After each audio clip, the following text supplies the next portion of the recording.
Détouma, Koadi Fof. Avant toute chose, il y a quelque chose que nos mères nous ont dit sans jamais le dire vraiment. Elles ne l'ont pas écrit. Elles ne l'ont pas enseigné dans une salle de classe. Elles ne l'ont pas expliqué devant un tableau noir avec des mots compliqués et des définitions froides. Elles l'ont transmis autrement, par un regard, par un silence, par la façon dont elles se levaient le matin avant tout le monde sans se plaindre, par la façon dont elles supportent la douleur sans crier, par la façon dont elles recevaient l'étranger à leur table, avant même de savoir s'il y aurait assez à manger pour leurs propres enfants. Et nous, enfants peuls, nous regardions, nous absorbons, nous devenions, sans le savoir, les héritiers d'un code qui a plusieurs siècles d'âge. Ce code a un nom, le Poulagou, et aujourd'hui, nous allons enfin l'expliquer vraiment. Bienvenue sur Fouladou 24 TV, la référence mondiale de la culture peul. Nous sommes la mémoire de notre peuple. Nous sommes la voix de ceux qui n'ont jamais eu de tribune. Ce que vous allez entendre dans les prochaines minutes, aucun livre d'histoire ne vous l'a dit, aucun professeur ne vous l'a enseigné, mais vos ancêtres le portaient dans leur chair, et il est temps que vous le portiez aussi, en sachant ce que vous portez.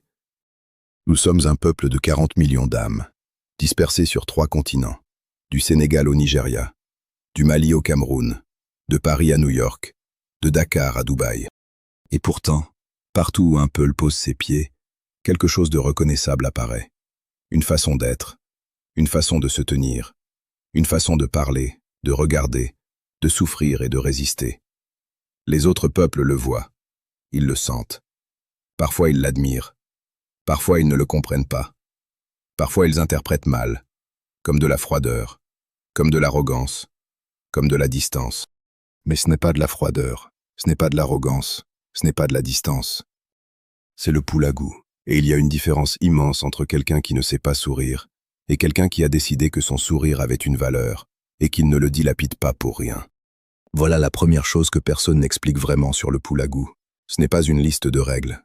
Ce n'est pas un règlement intérieur. C'est une philosophie de la dignité humaine.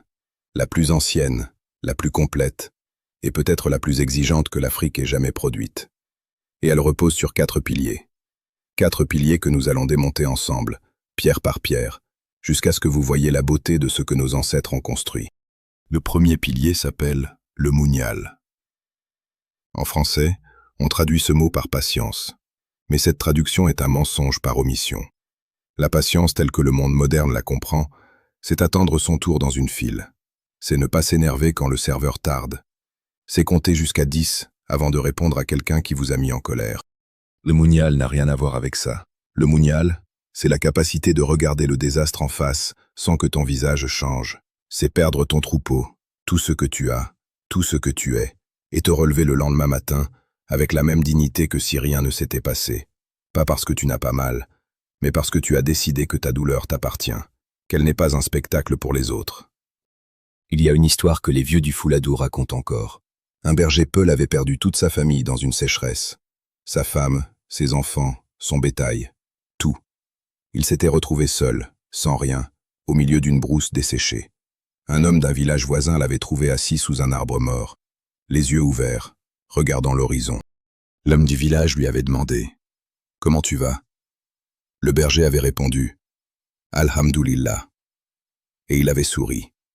Pas parce qu'il était fou, pas parce qu'il n'avait pas de cœur, mais parce que quelque chose en lui savait que s'effondrer en public, c'était laisser la catastrophe gagner 2 fois.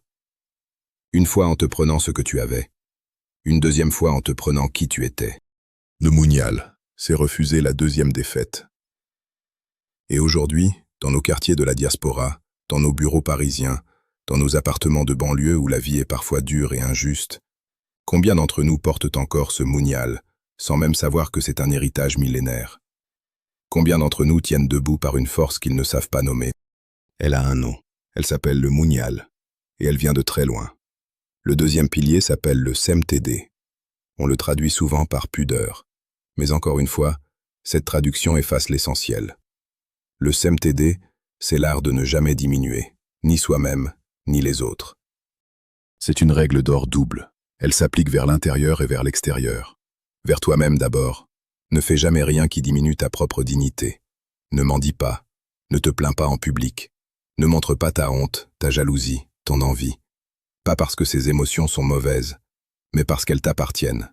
Elles sont dans ta chambre, pas dans la rue. Vers les autres ensuite. Ne fais jamais rien qui humilie quelqu'un devant témoin. Ne ris pas de la misère d'un homme. Ne profite pas de la faiblesse d'une femme. Ne te moque pas de l'ignorance d'un enfant. Parce que l'humiliation dans le code Peul est peut-être le crime le plus grave qui soit. Plus grave que le vol. Parce que ce qu'on te vole, on peut le remplacer. Ce qu'on t'humilie, on l'enlève de ton âme. Et l'âme ne se remplace pas. Voilà pourquoi l'homme riche du Fouladou, dont nos anciens parlent encore, a été chassé de sa communauté non pas parce qu'il était avare, mais parce qu'il avait refusé de partager son repas avec un étranger devant tout le village. Ce n'était pas un péché contre l'étranger, c'était un péché contre lui-même. Il a diminué. Il avait montré que sa richesse était plus grande que son âme. Et une âme plus petite que sa richesse, dans la culture Peul, c'est une pauvreté que l'argent ne peut jamais racheter. Le troisième pilier s'appelle le Akil. C'est la sagesse, la maîtrise de soi, l'intelligence qui vient non pas des livres, mais de la vie vécue, observée, méditée. Mais le Akil chez les Peul a quelque chose de particulier que personne n'enseigne. Ce n'est pas la sagesse du vieux qui a tout vu et qui sait tout. C'est la sagesse de celui qui sait qu'il ne sait pas tout, et qui, justement à cause de ça, parle moins, observe plus et décide lentement. Les Peuls ont un rapport au silence que beaucoup de cultures ne comprennent pas. Quand un Peul se tait dans une conversation, ce n'est pas qu'il n'a rien à dire, c'est souvent qu'il pense encore, qu'il pèse, qu'il mesure. Parce que le Akil lui a appris que les mots lancés trop vite coûtent plus cher que les mots retenus trop longtemps. Nous vivons dans un monde qui récompense la vitesse, les réseaux sociaux, les opinions immédiates, les réactions à chaud. Tout va vite, tout se dit, tout s'oublie aussi vite que ça s'est dit. Le Akil est une résistance à ce monde-là, pas une résistance passive, une résistance active, consciente, choisie. Le Peul qui se tait dans une réunion alors que tout le monde parle n'est pas absent. Il est le plus présent de tous. Il est en train de faire ce que personne d'autre ne fait. Il est en train de réfléchir vraiment. Et quand il parle, ses mots pèsent, parce qu'ils ont été pesés avant. Le quatrième pilier, celui qu'on nomme le moins, celui qu'on comprend le plus mal. Et pourtant celui qui, peut-être, est la clé de tout. Il s'appelle le Todré. Le Todré, c'est l'honneur dans le travail, la fierté dans l'effort, le refus de faire les choses à moitié. Les Peuls sont des bergers depuis des millénaires, et cette vie de berger, elle a enseigné quelque chose que les civilisations sédentaires ont parfois oublié. Quand tu es seul avec ton troupeau sous le soleil ou sous la pluie, quand il n'y a personne pour te voir travailler ou te voir te reposer, quand tu es libre de faire exactement ce que tu veux sans aucun témoin, c'est là que ton caractère véritable se révèle. Est-ce que tu travailles quand personne ne te regarde? Est-ce que tu soignes les bêtes malades avec le même soin que quand ton chef est là?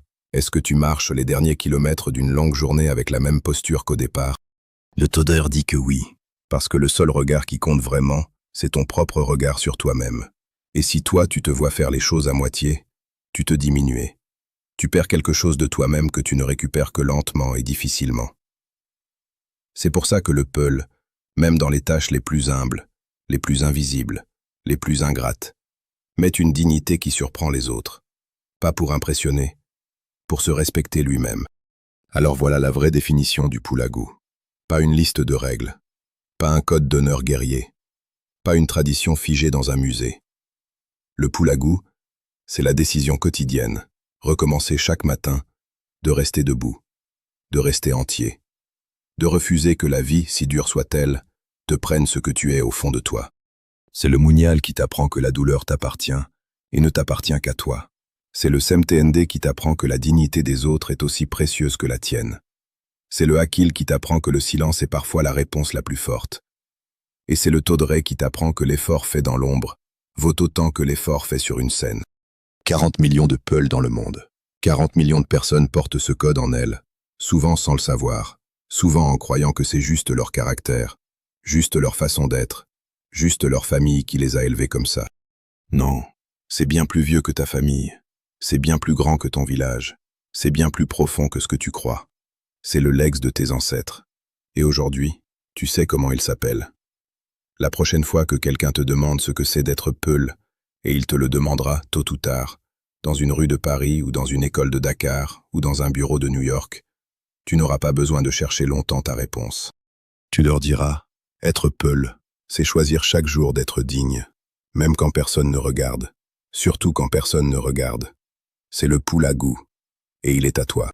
Si cette vidéo vous a appris quelque chose sur vous-même, partagez-la avec un peul que vous aimez. Pas pour faire des vues, parce que certaines choses méritent d'être transmises. Parce que c'est ça aussi, le Poulagou. Ne pas garder le trésor pour soi. Abonnez-vous à Fouladou 24 TV et activez la cloche, parce que la prochaine vidéo va vous révéler un secret sur les femmes peuls que même l'histoire a tenté d'effacer. Soyez là, je suis Diawodio, et nous sommes le peuple peul.